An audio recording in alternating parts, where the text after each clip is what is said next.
What's up, everybody? Duncan with Lookout Forge. Today I'm going to teach you guys how to throw an axe. These are two that I have. This is one that my girlfriend got me. You can get it at my Home Depot or Lowe's or any kind of hardware store, I think. This is a Estwing hatchet, and this is one that I have made.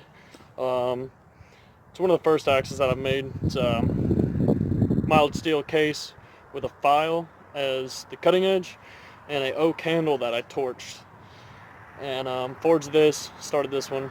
It's pretty cool. So basically I'm going to break it down for you. What you're going to do, you're going to start out, bring your axe about here.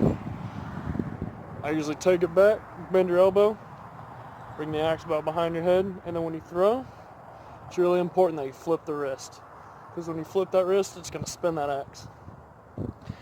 And something that you're going to need to learn is you're going to have to learn how to gauge your distance with the axe.